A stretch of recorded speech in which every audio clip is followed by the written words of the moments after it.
여러분 안녕하십니까? 오늘은 7월 1일 하반기가 시작되는 첫날입니다. 6달 동안 성도님들의 삶에 하나님의 은총을 기원하고요. 특별 새벽기도회가 계속되고 있는데 여러분들의 마음을 모아서 끝까지 함께 해주시기를 부탁을 드리겠습니다. 오늘 함께 읽으실 말씀은 로마서 15장 2절입니다. 우리 각 사람이 이웃을 기쁘게 하되 선을 이루고 덕을 세우도록 할지니라. 아멘. 오늘의 주제는 이웃사랑입니다. 그래서 이웃을 기쁘게 하라 하시고요. 또 선을 이루고 덕을 세우라. 이웃에 대해서 그렇게 하라는 거죠. 그런데 여러분, 우리가 그저 일반적으로 이웃 그러면 내 주변에 있는 모든 사람 이렇게 생각하죠. 그런데 오늘 본문은 조금 그 이웃이 특정화되어 있는데 약한 사람을 의미하는 개념으로 이웃을 말씀하고 있습니다.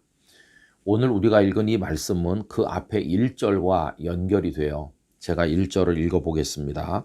믿음이 강한 우리는 마땅히 믿음이 약한 자의 약점을 담당하고 자기를 기쁘게 하지 아니할 것이라 하셨습니다. 두 가지 사람이 있죠. 강한 자와 약한 자. 그런데 믿음이 강한 자와 믿음이 약한 자가 있어요. 믿음이 강한 자가 믿음이 약한 자를 돌보아 주라. 이거 당연한 얘기죠. 여러분, 강한 자가 약한 자를 돌보는 게 어떻게 믿음의 영역에서만 통하는 말이겠습니까? 많이 배운 사람이 못 배운 사람, 그리고 많이 가진 사람이 못 가진 사람에게 도움을 베풀고 돌봐야 되는 게 아니겠습니까?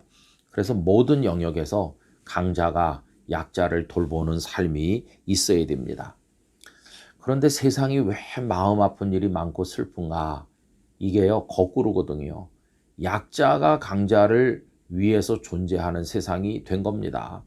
약자가 강자를 떠받치고 약자가 강자를 뭐라 그럴까요? 섬겨야 되는 그런 사회 구조가 우리 세상을 아프게 만들고 있습니다.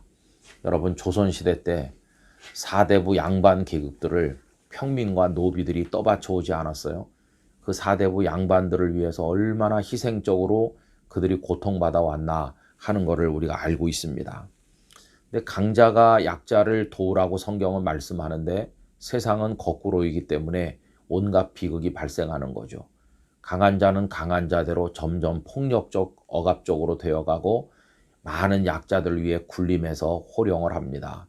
그 밑에 있는 약자들은 때로는 아부하고 때로는 어쩔 수 없어서 굴종하면서 강자를 섬기는데 가슴속에 쌓이는 건 원한뿐이고 나도 반드시 강자가 되고 말겠다는 한을 품게 만드는 거죠. 그러다가 어떤 방법으로 그가 강자가 되고 나면 약자에 대해서 더 폭력적인 사람이 되기 쉽고요. 이런 과정이 서로 맞물려 돌아갈 때 우리 사회가 약육강식의 사회가 되는 게 아니겠습니까? 여러분, 이건 정말 무서운 비극이라고 생각이 듭니다. 그런데 우리 예수님의 원리는 정반대예요. 강한 자가 약한 자를 돌보라는 것이에요. 여러분, 강한 걸로 따지면 세상에서 제일 강한 이가 누굽니까? 예수님이시죠. 예수님은 전능자 아닙니까? 예수님은 하나님 자신이시죠. 세상 만물이 하나님의 것이죠. 예수님은 전지하시죠. 예수님은 모든 면에서 최강자이시죠. 그러면 인간의 논리대로 하면 최강자이신 그분이 가장 높은 곳에서 이 세상 모든 것들을 다스리고 억압하시고 이래야 되는데 예수님은요, 강한 자가 약한 자를 돌보라는 오늘 말씀으로 사셨어요.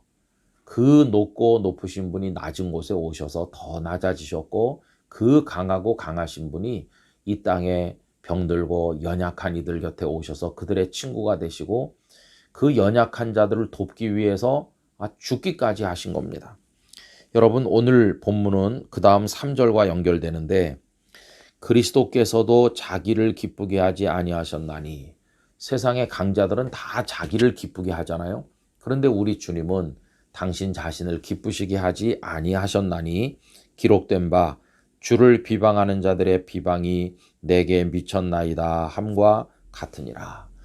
우리 주님은 당신의 영광을 추구하시고 당신의 기쁨을 추구하신 게 아니라 가장 강하심에도 가장 낮아지셔서 연약한 이들을 품으시는데 그 절정이 십자가에서 온갖 죄인과 온갖 연약한 자들을 위해서 죽으신 것이라고 하겠습니다.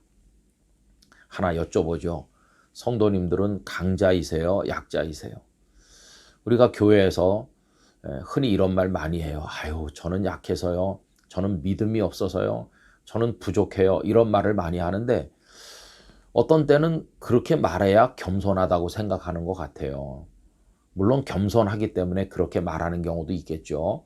그러나 어떤 때는 핑계거리 찾으려고 그렇게 말하는 겁니다. 제가 강자예요. 그러면 수많은 약자들이 몰려와가지고 아유, 강자세요? 저 좀 도와주세요. 이럴까봐 부담이 되니까 아유, 제 사정을 모르셔서 하는 말이지 제가 저 자신도 지탱을 못합니다. 제가 얼마나 약자인지 아세요? 이렇게 말하는 거 빠져나갈 구멍을 만드는 거예요. 나도 약한데 왜 자꾸 나한테 도움을 요청하느냐.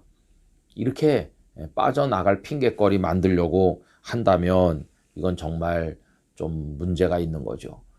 여러분, 오늘 읽은 말씀 바로 앞에 1절에서 아까도 읽은 것처럼 바울 자신은 자신의 동역자들을 포함해서 우리 믿음이 강한 자, 믿음이 강한 우리 이런 식으로 말해요. 우린 믿음이 좋아요 이러는 거예요. 아니 어떻게 자기 스스로 자기가 믿음이 좋다고 말하나. 이렇게 우리가 이해를 잘 못할 수도 있지만 이것은 교만해서 하는 말이 아니고 하나님 우리 정도면 감사하죠. 비록 우리도 핍박받고 어려운 여건에 있지만 우리 정도면 너무나 감사하죠. 그러니 우리보다 못한 사람 얼마나 많습니까? 하나님 우리가 기꺼이 그들을 돌보겠습니다. 그런 뜻으로 믿음이 강한 우리라고 이렇게 말하는 것이에요. 여러분 영락교회 약합니까? 아주 강합니다. 우리 믿음이 없습니까? 이 정도면 우리보다 약한 자를 얼마든지 도와줄 수 있습니다. 언제까지나 신음소리 내면서 난 약해, 난 못해 이러지 말고 믿음이 강한 우리 영락교회, 믿음이 강한 우리들 이렇게 하면서 거룩한 자부심을 가지고 우리보다 연약한 이들을 돌보는 이웃 사랑을 잘 실천해야만 되겠습니다. 여러분 그렇게 할 때 강한 자를 더 강하게 하시는 우리 주님의 은혜가 임할 줄로 믿습니다. 하나님 아버지, 저희로 하여금 교만하여 강한 자가 되는 것은 아니지만 하나님의 은혜에 감사하여 강한 자로 깨닫고 우리보다 연약한 이들을 섬겨나가는 이웃사랑을 실천할 수 있도록 도와주시옵소서. 119 대작전이 마무리되는 시점이 가까웠는데 끝까지 믿음의 경주를 다하도록 저희들을 격려하시고 인도해 주옵소서. 주님을 사랑합니다. 예수님의 이름으로 기도하옵나이다. 아멘.